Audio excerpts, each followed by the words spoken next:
first met Sarah, as did most of us in Irondale, when Passion Play was here very shortly after we opened this space. And go ahead. We've had the great honor to host that play with all. The place wasn't really even finished yet. You know, we didn't have the lights that the city had promised us, so we had to go rent lights. Basically, the construction crews had just stopped, and Passion Play sort of came in. And then,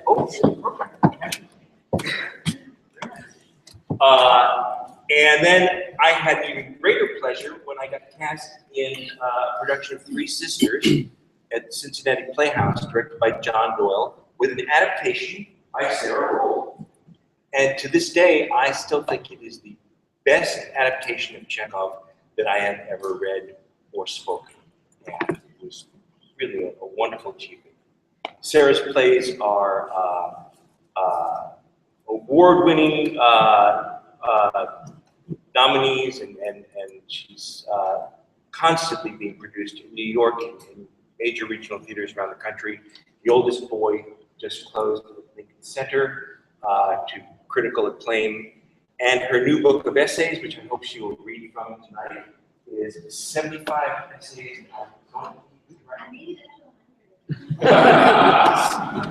Anyway, it's a personal privilege and a great honor to introduce Sarah.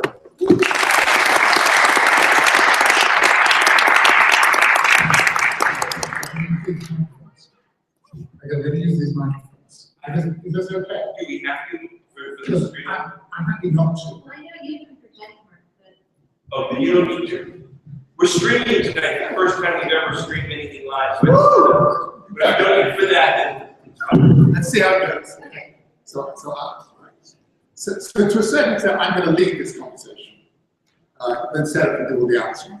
And as we say, she's going to read something, maybe one or two things from this book, 100 essays I don't have time to write, etc.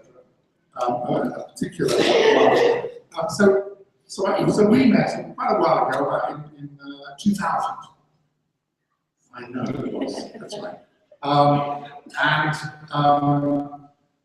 I heard a reading of Passion Play then. Sarah was about 5, as far as I remember, she's very young. And it was there's this thing called the Irondale Theatre, and it was 2 plays then, one set in England in Queen Elizabeth's time, and one set in Germany at the time of Irondale.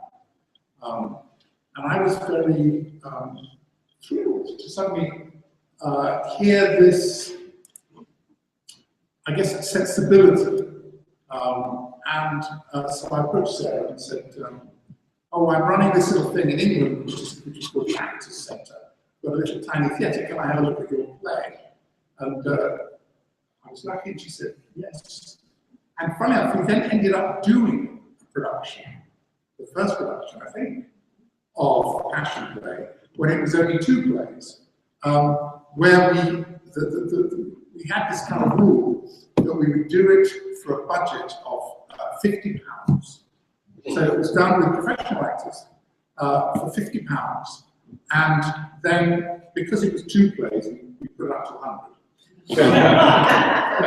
and Sarah came to see it, and to a certain extent, even though the production, there was then a production at Arena Stage, a big production with the 3rd play, the 3rd act, and subsequently I did a production at the Goodman, and then Yale, and then ultimately here, which many people regard as the best of my 3 productions. But certainly the Goodman production, was kind of pricey and lovely in its own way. But gradually the budgets got smaller and smaller and smaller. And I think, to a certain extent, Sarah had a kind of sentimental attachment to the £50 version. And I wonder whether you might speak to that kind of sense of, let's make the show right here with your work. It's interesting that you describe it as a sentimental attachment. I mean, it was a beautiful production. So in that sense, it didn't feel sentimental. It felt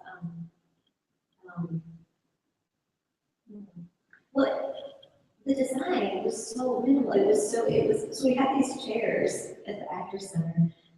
They were just basic wooden chairs that happened to be there. And so when we did the Goodman, Mark said, I just want sort of 12 simple chairs. So because it was the Goodman, they had to build them.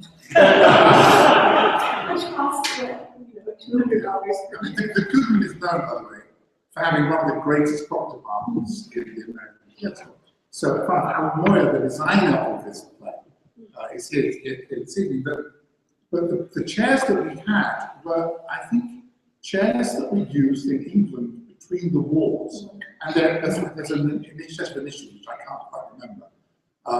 Something like workers' furniture dump. And you see them in old BBC orchestras because they have canvas seats. And we managed to get hold of 20 frames of these chairs, which the Goodman then stiffened up and made into wooden seats, etc., which then lasted to various incarnations. Oh, I didn't know. We took the seats everywhere. This is really loud. I don't need it to it.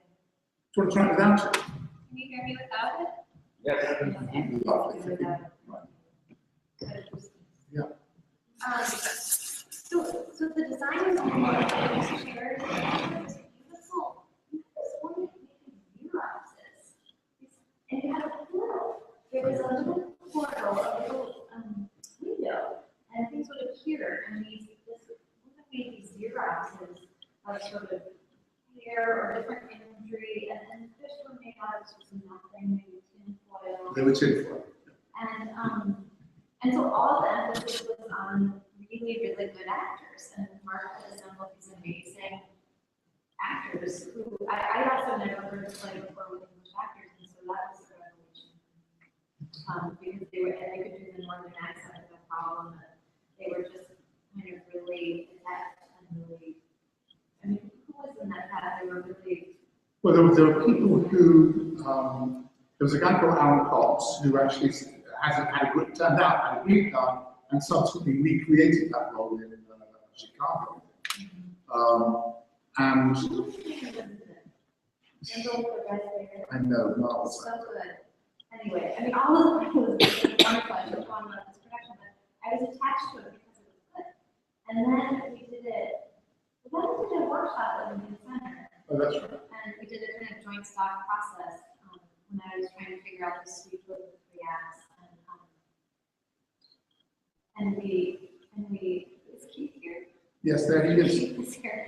So Keith taught us how to gun fish, didn't he? So we had a lot of information with it before going for it. And so I think for me to land here and to strip everything away was wonderful, and also sort of in the spirit of where that play came from in terms of passion plays, and they were on wagons and they were simple and everything was rough humor. It wasn't fancy or original. And we were lucky with it. We were, and funny enough, that the way of doing it here, so I'll tell this story, you can then read that, was partly informed by money, in the way that almost everything is in some respects. For the Goodman, they had a chunky budget. Then we did it at Yale. We didn't have quite such a good budget. It's like maybe a half or something like that. And then here they had virtually nothing. But I had said, look, what I really want to do is to find somewhere where we can make things in the space as we go along, so that the working conditions, as it were, acting as a balance to the fact that you're not getting paid very much. And luckily, Epic managed to combine with Irondale in a marvelous way, and it turned out to be a utopian way of working, which is a way that I've subsequently asked other people to work, like in public. I just did a workshop, and asked for those same kinds of conditions, and it feels quite workaday. And it feels like a good way of working, where you're not doing everything so far in advance that you're kind of trapped into a form of duty which doesn't always serve. And it's abstracted, and then sort of the creators came up with some design studio. It's completely severance. Right, and that is definitely true. I mean, I don't think that they did it in the early Russian days, as it were, where they rehearsed forever, but as a function of trying to make things more efficient. And we had that night too, right? Amazing. Warren, we had Warren Carr and Alan luckily lived 2 blocks up the road. So we had a really very useful way of working. One thing that happened was that one of the actors said to me, "Oh, as Hitler, I want to come on from that balcony over there. And I think I can then come in as Hitler." And I said, stop, no you can't. As Hitler, you've got to come in from over there because I want to peek around the door. I had a very kind of clear notion of how that might happen. And I said, but perhaps you can come in as Queen Elizabeth. And he said, oh, I could do, but my dress is a bit long. And then the costume designer gave a very was up there with a sewing machine and said, that doesn't matter, and so we'll make the dress sufficiently stairs and balcony friendly. You can do this very dangerous thing in the costume that we will now alter to enable you to do it. So all the kind of priorities about what it is to present an event were very well served. The other thing is we had a kind of, I mean, it wasn't an ensemble really because it wasn't the same exact group of people who followed it every time. So we had enough, we had a core of people who've been in many of the productions. And so we lived with it together for a long time, which was so rare. And I think that was also what made it so beautiful. Do you want to read that? Sarah's approaching. So this is called On Fire, and it's about something that happened in this space. When I was working with my friend and collaborator, Mark Wing Davey and Passion Play, during our first preview in a church in Brooklyn, a fire alarm went off during Act 3. The audience was evacuated, as were all actors, dressed in biblical clothes on a mini medic. On that night in June, one could see a man dressed in a loincloth on the steps of the Lafayette Avenue Presbyterian Church in Brooklyn. After some milling around on the steps of the church, when it was clear we would all be outside for a while, the actors decided to go on with the play. First, Mary Magdalene began singing a song about a toll booth from the scene where we stopped in the play. I thought perhaps we'd just have the song as an interlude, but slowly the audience quieted and gathered around, and somehow, one after the other, the actors performed their scenes with no applause and promise, no nothing, and silent. The stage manager improvised the lighting with a flashlight, pretending to be a car. The cross was improvised with 2 actors hoisting up another actor. The sound cue was somehow found on the computer. I kept thinking one of the actors would stop. In silent agreement, they simply kept doing the puppet. When both puppets were called for in a wind machine, the actors pretended to be boats and made the sound of wind. I thought that once you got your equity card, you refused on principle ever to make the sound of the wind again. Eventually,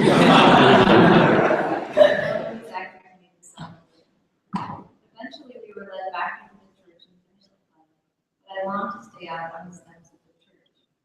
I was so moved that telling the story was more important to them than the fear of exposure. I suppose that's always a playwright's hope, that telling the story outweighs the very real fear of total public humiliation. Often there are things for actors to hide behind: costume changes, sound cues, pillars, beautifully painted props, and the like. But on the steps of the Lafayette Church, they had nothing but each other, the audience, and the story. And for half an hour, I was as transfixed as I've ever been, remembering that theater is at its root some very brave people, usually consenting to a make-believe world in front of them.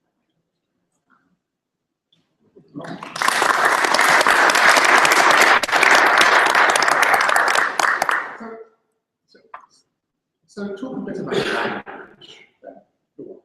Well, no, it's partly because I think that for me, Sarah has a very kind of healthy relationship to, let's say, language and character, or language, or those, because I'm involved in a training program as well. But I'm also British. That means that there are one or two tensions that have come up within that process. And Sarah articulates stuff about language, which I also happen to share about 75%. Do you mean about subtext? Yes, I think that's for a start. I think subtext is a good place Oh, Lord, reading. Yeah. Oh, here we go. It's all going to be readings.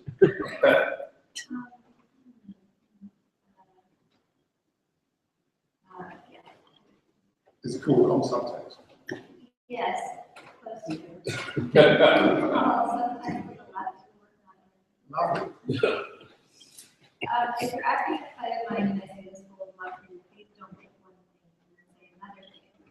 Think the thing you're saying, not think of the language of honey as covered with your actual truth into it that you felt compelled to invent for yourself.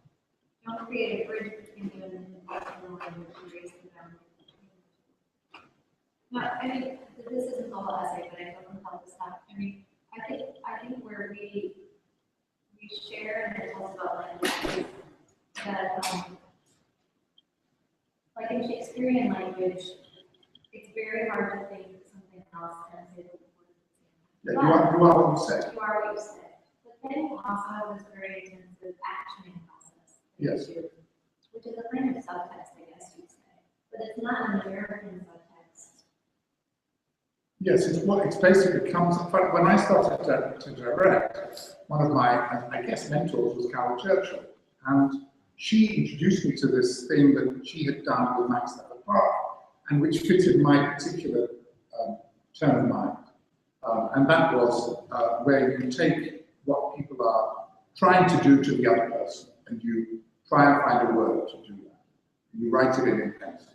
And it becomes a useful way of talking about the machinery, the words themselves, and what the words are doing within the scene before you go to character. And that's a kind of crucial distinction. I remember a friend of mine, I'll tell you a tale here, he was an actor, very silly for my one, an actor called Bernard Hill, okay, wonderful actor in Titanic and various things like that, and a northerner. And in those days, I ran Central at School of Speech and Drama, and I was much freer about who I was. And so I said, "What do you want to do, Bernard?" He said, "I'd like to do the seagull." I said, "Oh, great." He said, "I want to do it as a promenade." That means, walking around. I said, that's odd. I mean, there's not much walking around, it seems to me, the seagull. There's 4 acts. I said, "Yeah, but they can stand and watch that bit, and then." So then he began to work with the actors, and after about a week, I checked in with the actors and said, "How's it going?" I said, "Well, it's great." Because he hadn't really got any experience. He was just an interesting actor. He said, "It's fantastic. We're doing all these character exercises. It's just great, Then after 2 weeks, when he went back to the text, I said, "How's it going?" He went, "Terrible. None of the characters fit the words we've got to say." And I thought, hang on, that is the problem. If what you do is you go character first, then to text. Much better to go the other way around. Otherwise, some text can seem disappointing. And you always want to invent things which are too extraordinary as a character, rather than you enjoy the ordinary. That's interesting. So maybe that's the difference, is that you're sitting there with the text when you're actually, as opposed to the sort of American subtext where it's a little more free-floating and you're inventing backstory and history that has nothing to do. I have a theory about that. Yeah, the theory that I have is that if you have to, do mediocre, churned out text, as an actor, your job partly is to make it interesting. And so part of the way that you make it interesting is you introduce a kind of eventness, you introduce a kind of, I was just thinking, in other words, you do a whole load of nervous ticks to make the event more alive, even though it may just be a daytime soap. So then when I first came to Carol Churchill's work here, when I was auditioning, the actors were clearly brilliant, very good, but they all had this kind of twitchy way of, breaking up the text. Twitching like this. And so then I thought, there's something I'm missing about American speech patterns. So I went to a bar, 4 weeks, and sat in a booth and basically eavesdropped and listened to how people spoke in America and New York. They spoke exactly the same as the English. They didn't pause, they followed the ideas through the end of the line, they did all that same stuff. and that there was a conspiracy between the American theatre going public and the American actor. And then it was, which was that this form of acting would be realism, but actually, really, it is a form of mannerism, as heightened as any kind of Renaissance mannerism. And so, for me, and for actors, I think ultimately, there's a kind of interesting, refreshing side. For the American actors, you can do it straight. They can exist without exploring the subtext first and not feel forced. But I do think that that's a tendency. And my question about actioning, which I don't think I ever talked to you about, is I have this worry about manipulation. That if you're trying to do something to someone with every line, that people then become manipulative sociopaths. Sure. What do you think about that? Well, I don't think, because I read that. Well, because it wasn't related to actioning. No, but I think, because it's like Maria Marie Fornas, isn't it? It's that having that conversation about what you are trying to do, or you might be trying to do, it leads to a clarity of intention, of the way that the line is delivered. Does it mean that someone is trying to always manipulate someone? No, it doesn't. And also, is it written in letters of stone? No, it isn't. But it's an approach to how one might view what I would call the machinery of a scene or a play, which is detached from ownership. So in other words, what it is detached from the actor feeling that if that somehow the character is this precious little bird that they have to kind of keep to themselves and not allow anyone to stroke it until after the show's over, and that not even the director can get close to them because somehow it's their creativity. Whereas I feel like, look, we're all workers in the field. We all work in the vineyard. You know, we're not. It shouldn't be such a precious thing. It's a craft, acting. And as an actor myself, I know it. So put it out there. Let it be knocked about a bit. Come back. Let there be a conversation about it. And frankly, actually, as a technique is directing by stealth. So to a certain extent, what one is doing is saying, this might be more interesting to do, mightn't it? But even so, let's wait and see, let's put it down, try it, get up on your feet, then see what happens. So it isn't that it's distinct from a kind of instinctive process. It precedes it, but it gives it certain structure and clarity to the way. And also it's shared. So in other words, it's not playing acting as a mystery, which we can't understand. It's as something which is not mysterious. We like to act and to empathize and do those things as human beings. So I don't feel that it makes, because you're trying to do something to another person, it makes you a psychopath. Like, I'm not trying to amuse you, but I hope I'm not trying to amuse you psychopathic. Why do we laugh more? So that's my answer. Words. Well, no, existing to existing beside it, above it, not underneath it. Yeah, I mean, I guess part of it is, for me, this notion that if there's something floating below the language that you don't have access to, I mean, I fundamentally don't understand that. I mean, and it comes back to what you said about you are what you say, so that when I sit down and write, I hear voices, and I know what the characters are doing because of what they say. I don't sort of sit down and develop a psychological theory about an abstraction of a character and then put words to it. Right. It's coming at the same time. But nonetheless, the dilemma of the actor is that they do need to stitch something together. And it's quite possible I've worked with many directors, Marvel directors, who can be quite rude about that kind of thing. But I'm now saying the opposite, but for an actor, it's quite useful to have something of a roadmap, which is not about predictability, but is about something which feels like it can ground them. And it doesn't matter whether the writers do that or not. No, this is why I'm not a director. Yeah. It's really good. I come in and I have something else stress and helps actors find that. But do you worry about it's interesting, the writers and the directors and for instance, their nervousness about what's going to happen with their work. And so I read quite a lot of new plays, and the more confident the writer, often the less specific the stage direction. I mean, clearly Shaw wasn't very confident. Because but Carol Churchill, for instance, is very, very limited. And what she does is she writes things like, enter a giant riding on a pig-like man throwing stones. And it's up to the director to figure that stuff out. Whereas some early writers will write, appears in a spot, stage left. And you are not.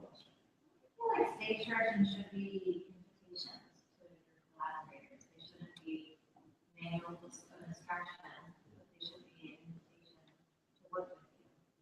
And I also feel like there's a mania right now in the UK, and I wonder if you think about it, for having no stage direction. And that's the kind of that's being talked about. I haven't read any plays recently from the UK, but you mean things like Love and Information, for instance, where there's no characters given. And Martin Prim has written plays where you have to kind of figure out for yourself, and like who the characters might be or what they might be talking about. I don't mind that. I feel like that's quite refreshing. You do it as a director. More power. I suppose so. I mean, I do like the dialogue with the writer. I've been lucky enough to be able to have those because most of the time. What do you do at the bed Okay.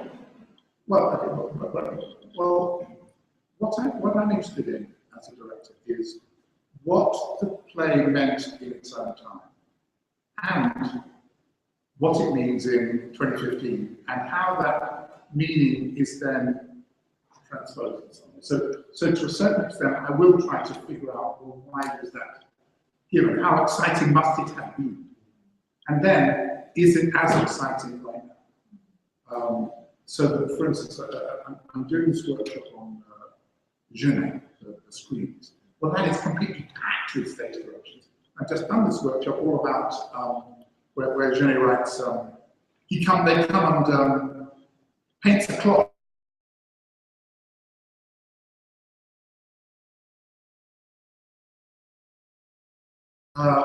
So that is where some of the stage directions are interesting, and others it's like pushing at an open door.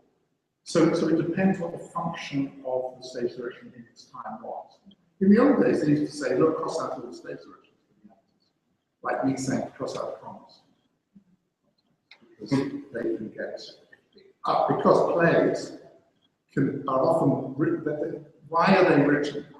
Or in crude terms, if they're not certain of production, then often they're written so that someone can imagine a production being made and give money towards that production. So therefore, they're written grammatically rather than musically. So they're written for the reader, not necessarily for the performer of production. So you have to also sort of tease those things out to work out how you might do it. Yes. Okay, I've got some more questions there. So talk about your history, about histrionics, and you learned something in which I found quite interesting, as I had a histrionic mother myself. That's right, sorry, but it's in the book. Well, which was, you made a little light remark, which was about the role of, as well, parents and how they parenting creativity, writing plays and novels. Well, I'll read it. It's very short. Yeah. Very short. And it's really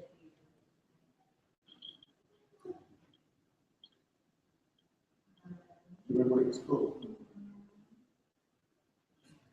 Yeah. Let's see. I thought it would be in this little section. Sorry. Oh yeah, a scholarly treatise on the parents of writers. Excellent. Okay. It has been my observation that playwrights' mothers are most often histrionic. The fathers of poets are either privileged or absent. And most fiction writers have very nice parents, but they think said parents are horrific.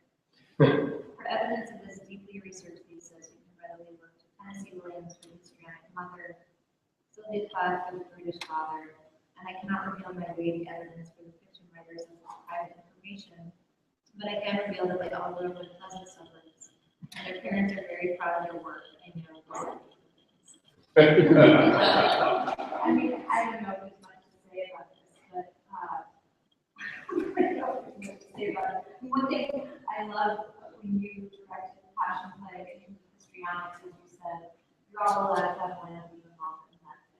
And so Mark is not a director who sort of hand-picked massages nearby histrionics, who sort of just ignores it and having fun with that fine. There are two actually. It's a big play.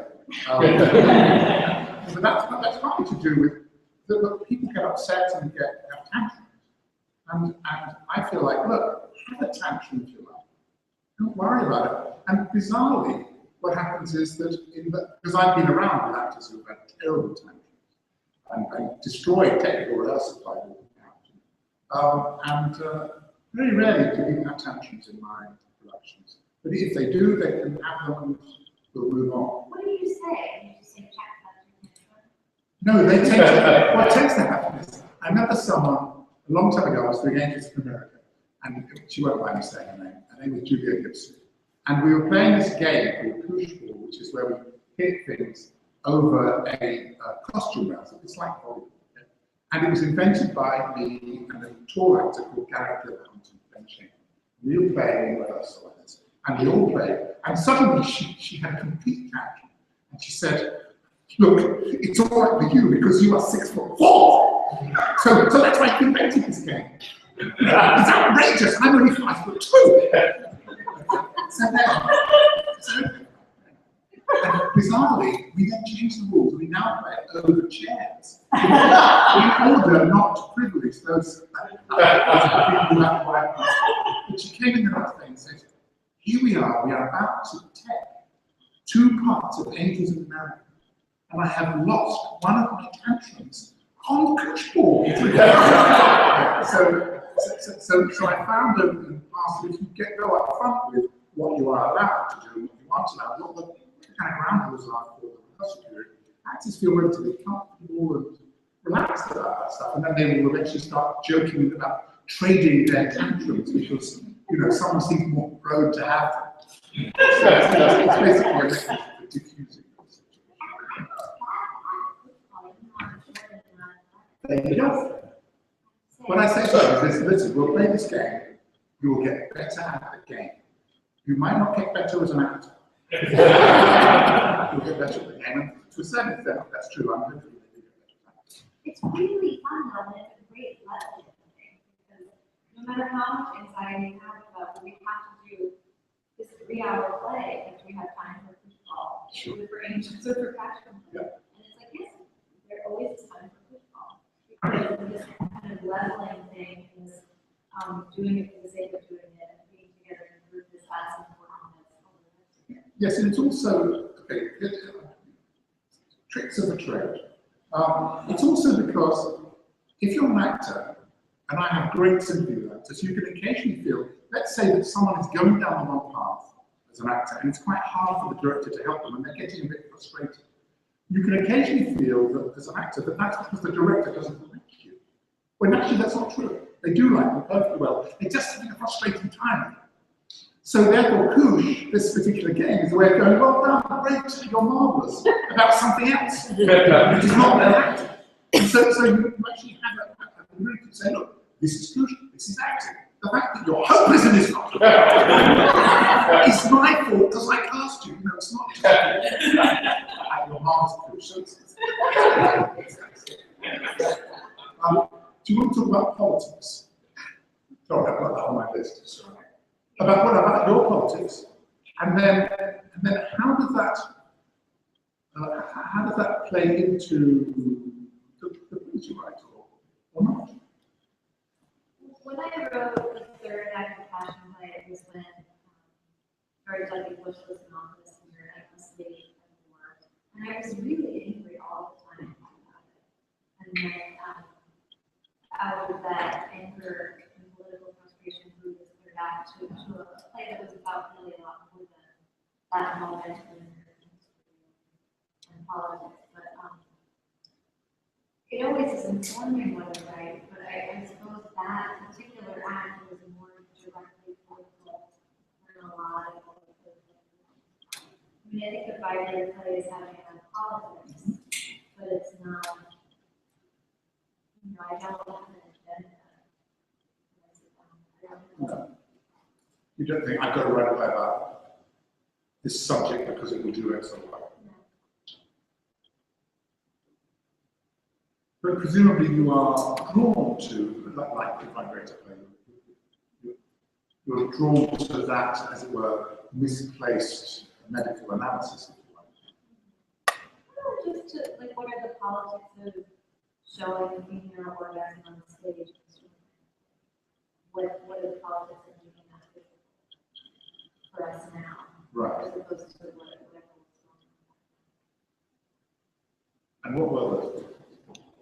Well, there's a stage version in the play about how the actors have to feel obligated to recreate the orgasm in pornography or receive cliche and an orgasm. And I've had a lot of actresses say, thank you for that stage version, it was so important for me. Right. So this notion of, I feel like we're in an age of kind of received sexuality where we're surrounded by pornography all the time. We're in this kind of post-pornography culture, but we also don't. I don't think that improves the way we have sex necessarily. I don't know because I'm not watching sex all the time. But it seems like it's all surface. It's all glossy. Your expectations of how to have it, but I'm not sure it's improving. I mean, I think Hard to know. hard to know. I mean, in large part of it, the visibility has improved in sexual experiences, but I also feel like there's a sense in which, I mean, how many times in Cousin Paul can tell you the ways to please your man or how that works? And it's sort of this recycled material that we have to use, and I think it alienates not just women, but men too, from their own sexuality. Sure. Don't you think that if you're in a post-pornographic world, that might be a move? In other words, it might be a stage that one has got that has been gone through. It might be, and I just don't know how to detach our liberation from our making sexuality into a kind of consumptive object. No, I don't do it. Maybe that's what I'm now too. Well, no, to a certain extent, I feel like I can understand that, but I feel like the idea of a male gaze is withering on the line sometimes because it's a concept of No, but to stop. But I just wanted to say that the rest of the audience is the way I am, we've been wanting to jump into this conversation about 6 times every minute. And perhaps it's time to open that up. And I'm going to ask Terry to come up and sort of be the field marshal in charge of generating questions. I just have to say one thing about the male gaze. I mean, I'm not sure it's withering on the line, but I have to say I don't watch the Golden Globes on TV, but I did watch on YouTube Tina Fey's opening monologue. Did anyone see it? Yeah. I was like, oh my God, this is amazing to objectify men in an opening monologue on TV and people are laughing. I thought it was Was it good? yeah, it was funny. I mean, it was actually Ben's jokes, which is supposed to be on someone.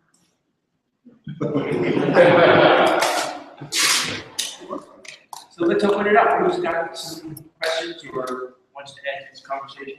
This question is for you, Sarah. I didn't get a chance to see the old personally, but I read all about it. My mom saw it, great about it. And study was your use of puppets inspired by being taught by her at all? I know that she used a lot of her plays, and I'm sort of interested in sort of how one is inspired to use those to portray children on the stage. In a certain sense, yes. Paula wrote Long Christmas Ride Home, That's wonderful. which I love. I love that play so much, and I think it had a big effect on the oldest boy. And when I wrote the play, the reason I used a puppet was because the play is about a reincarnated high llama who becomes this little boy. And so I knew I couldn't have a 3-year-old play this part, and I wanted there to be doubleness of consciousness. And so I knew it was going to be a puppet, but we didn't know what kind of puppet. And the puppet maker, Matt Atchison, just as luck would have it, worked on Long Christmas Ride Home.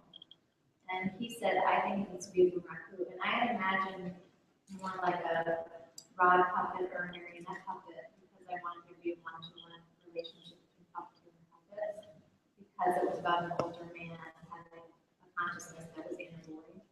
But Matt said, with boomerang, you can really get emotion, sense of humor, affection.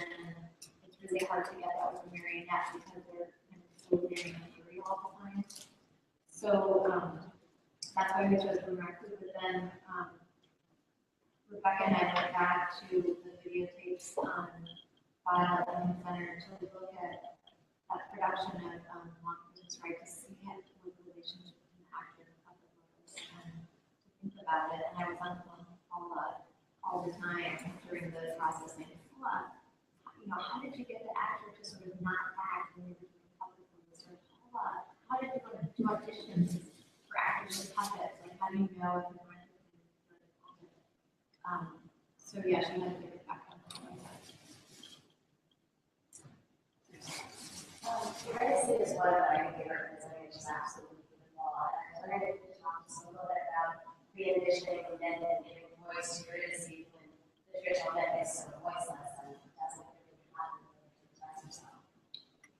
Well, thank you for saying that. I think what you said was really the impetus for the play in large part.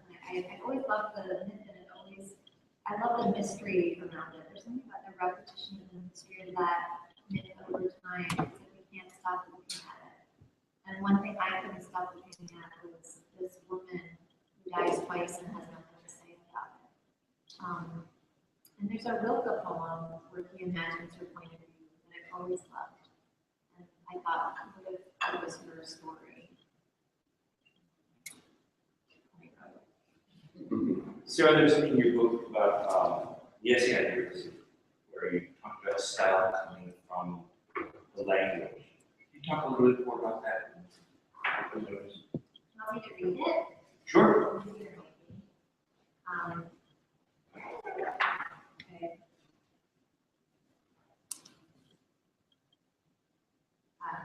Eurydice in Germany. It's about when I went to Germany to see Eurydice. The last time I saw a play of mine in another language, it was Eurydice in German. Forget that in German it was pronounced Eurydice. Forget that they began the play with prologue by Heiner where multiple dance and bathing suits.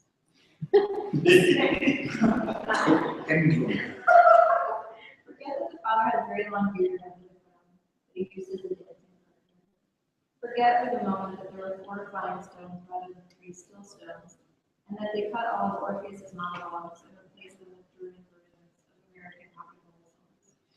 Go and forget the world that everyone was wearing clown makeup. The woman playing Eurydice was divine, and I could understand every word she spoke, even though she was speaking German, a language I don't speak. I always knew where she was in punctuation. And this experience made me wonder, is there an emotional melody or rhythm underlying the play that is beyond translation? If a very good actor can act this rhythm, then does emotion follow rhythm and no extremely influenced style can intervene? And and the experience made me long for meter. Deprived of meter without the music rhythm of the Greeks or the Elizabethans, our playwrights now like seamstresses working without a needle. Virginia Woolf once wrote to be a Sackville West. Style is a very simple matter, it is all rhythm. We often obsess in rehearsal room about what the style of the play is. Is it possible that merely by being attentive to the language, even in translation, an actor can attend to the style of the piece without worrying about stylist gesture? Yeah, it was a really interesting experience because I hadn't thought I would do it again because I felt so lonely. The play was so long and so humorless, and I didn't know anyone. I was in a provincial German hamlet, calling Tony, my husband, on the phone, and they all were very quiet. But this one woman was extraordinary, and it was very moving to me that I could understand her language, and I didn't know what to make of it. And we were talking about punctuation and how some writers intended basically in a particularly way. I sometimes have editors suggest corrections in the punctuation, and I say, no, that's the actor, that's their speech pattern. You also write about verse, interestingly. And of course, Serious Money is written in a kind of verse. And I wondered whether you thought, well, maybe I'll go down one of those routes a bit. Well, I was thinking, Mark and I are working on a joint stock piece together in May, and I was thinking maybe I could do some writing. That'd be great. Yeah. Anybody else? Keith? Speaking of Germany, I just throw out to both of you because on the website it was saying sort of in collaboration, in connection with this St. Joan.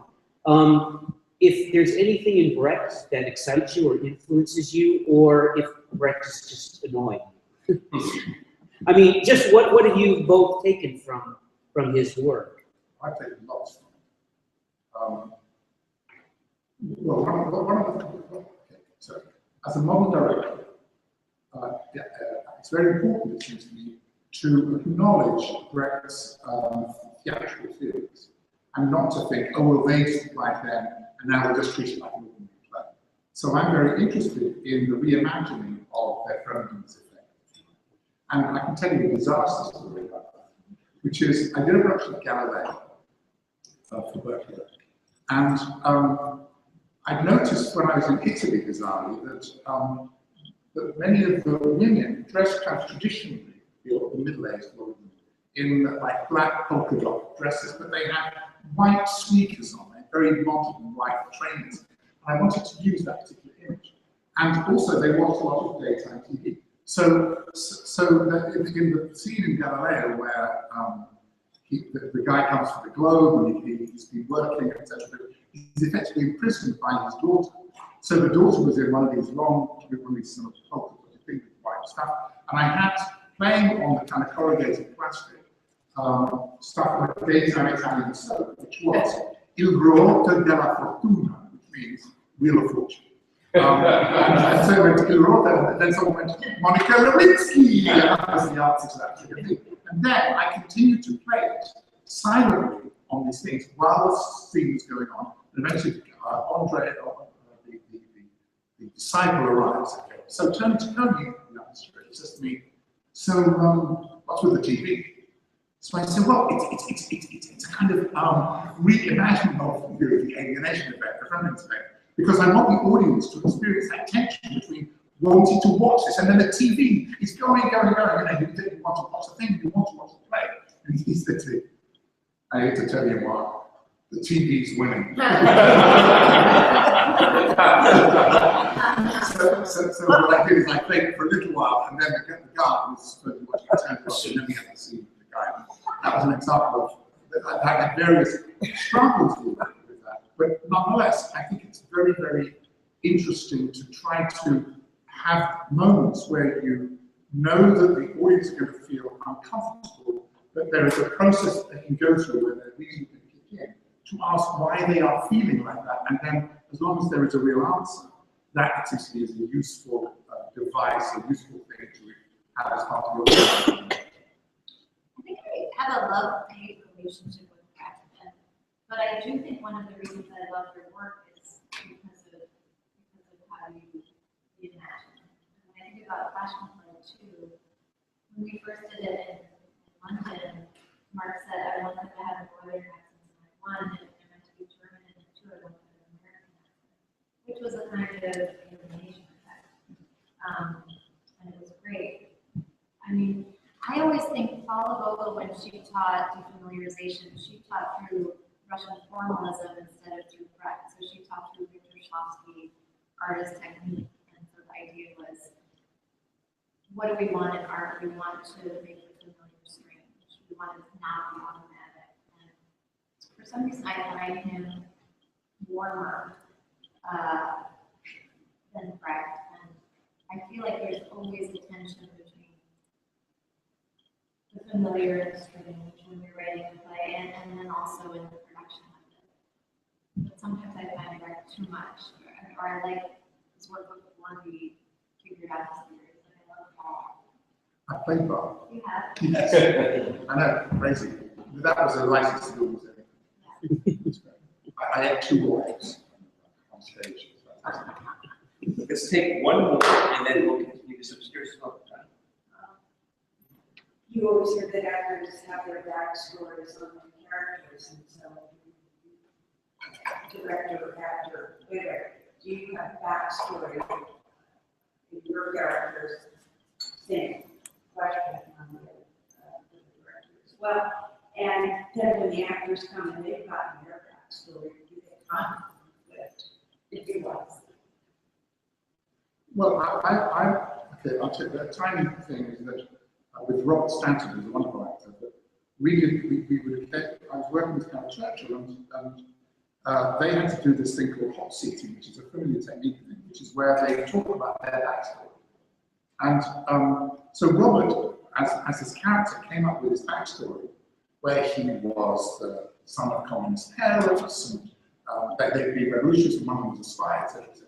And Carol said to him, look, it was a very interesting story, it had nothing to do with you. He's an ordinary person. You've got to be excited by ordinaries. And that is quite hard for actors who, of course, want to be extraordinary. And so, with Sarah's work, I think that to a certain extent, they themselves, that the language, everything they are, is extraordinary enough. They want to be grounded. And so it's how you play with that tension. I pretty much let them alone to have their backstory. I mean, I sort of assume that the play begins when it begins. I don't really have a hand in what happens before someone opens their mouth. To me, that's actors' personal prerogative, or I love the other. They can have it. I don't need to engage with it. I mean, that's Sure. not really passionate. Not at all. I remember Joan, the wonderful director, who was doing a pinto with us at Grand Actor. And one of the actors came to me and said, I don't know what I'm going to do. I said to Joanne, how much time do you think has gone on between this scene and this next scene? And she said, I don't care. It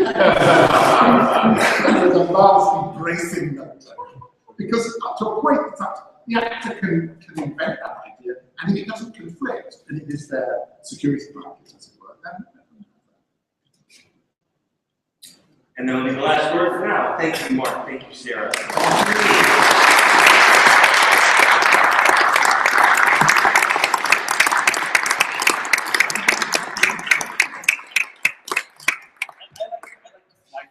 It's my avocation. And I feel like so much of what we do here is putting things out and seeing what comes back from our audience. This was the first of our theater talks.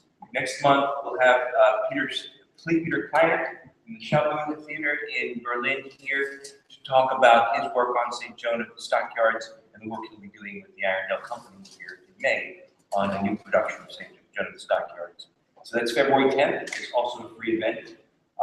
Coming up here at the end of this month is our 5th annual Flip Fest, which is a dance festival of full-length choreographed pieces, 2 each night, one at 7:30 and one at 9. and we've got 6 choreographers who were curated for this festival, and each one performed twice in 2 weekends. So please come back for that. Come back to St. Joan. We're working on our 1599 project, which is so ambitious as to be something that is almost insane. All the plays Shakespeare wrote in the year 1599, which were Henry V, Julius Caesar, As You Like It, and the first draft of Hamlet. It was a good year for Shakespeare.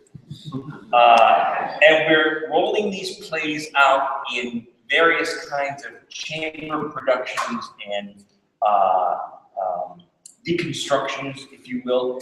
And then next year we'll do all the plays in hour-and-a-half versions, and then on the third, there will be 2 plays a day. On the third night of the run each week, we'll do some sort of mashup of all of them. So how we're going to get to this point is still unknown, but we should be showing another 1599 open workshop rehearsal in March, I believe. We have to find the money. We have to find the money, get the actors back together to do this. So this is all about saying, if you're here tonight and you enjoy this kind of engagement with theater artists and with theater, please make sure you're on our mailing list. Come back and see the other things that we're doing here. Right now, there's free wine and cheese and baklava up in the mezzanine, and you talking to our guests, each other, and thank you.